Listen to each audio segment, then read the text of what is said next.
香港神學院自1952年由中華傳道會嘅先賢成立以嚟，一直致力於神學教育同埋培訓嘅工作。學院以基督信仰作為根基，喺聖經、神學同埋實踐各方面嚟到去對學生進行培育，透過多元化嘅學習，將信仰同埋生命整合，以達至全人生命嘅塑造。承接住服侍香港同埋地上教會嘅理念，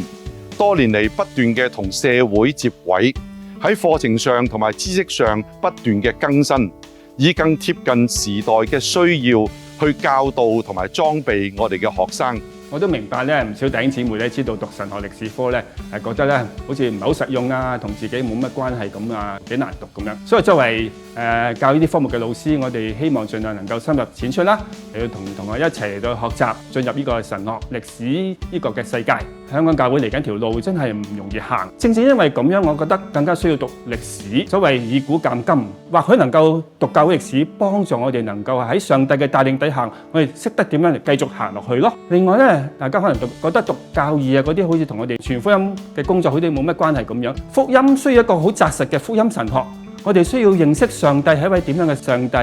佢係一位點樣愛呢個世界嘅上帝。所以咧，我哋好重視嘅就係我哋將我哋嘅神學落地嚟到去教導，同弟兄姊妹一齊去分享、去思考點樣嚟到去關心呢個嘅世界。聖經科嘅特色，我會歸結於3句嘅說話。第一句就係以聽八方而言必有據。我哋知道歷世歷代咧都有唔同嘅解經嘅方法，有唔同嘅解經嘅進路。當我哋去了解呢解經嘅進路嘅時候，我哋會以聽八方。但係同時間咧，我哋咧亦都要判別當中邊啲嘅方法，邊啲有根據，邊啲冇咁有根據。我哋會用呢啲嘅根據嚟到建立我哋對聖經嘅認知。第二句說話咧就係慎於學術而敏於踐行。一聽到學術呢兩個字咧，我哋就會聯想到空中樓閣啊，呢個象牙塔。但係我哋嘅老師雖然有呢啲嘅學術嘅根基，但係我哋同時間咧都好着緊嗰種實踐，因為信仰唔單止係學術咁簡單，信仰要將呢啲嘅學問嚟到化喺我哋嘅生活當中。第3句嘅說話就係重於深度而不忘闊度。我哋知道聖經係一本好有深度嘅書。要深度嘅了解佢嘅時候，我哋需要用一啲嘅原文嚟到去理解。所以喺深度裏邊，我哋有原文釋經，有原文嘅教導。但係我哋不忘聖經係一本嘅整體嘅書，所以我哋對聖經嘅闊度呢，我哋仍然係好着緊嘅。所以我哋每一卷書呢，都差唔多呢，我哋會探討，等學生呢知道呢本聖經一個整體嘅觀念係點樣嘅。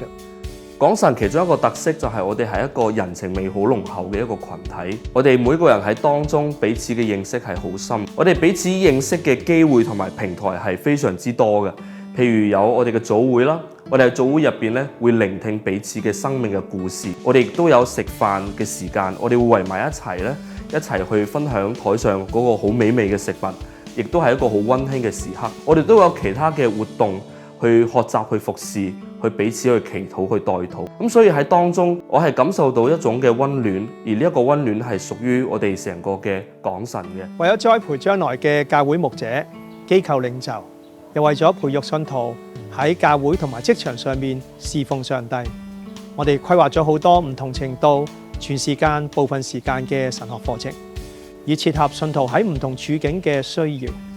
課程亦都有銜接嘅方法，讓牧者同信徒都可以按部就班，持續喺基督嘅道理上面進深。港神會繼續承擔神學教育嘅使命。如果你都想喺聖經同神學上面好好裝備服侍上帝，歡迎你嚟報讀香港神學院，喺呢度學習思上帝所思，愛上帝所愛，行上帝所行。亦歡迎你成為我哋嘅支持者，一同為主打美好嘅仗。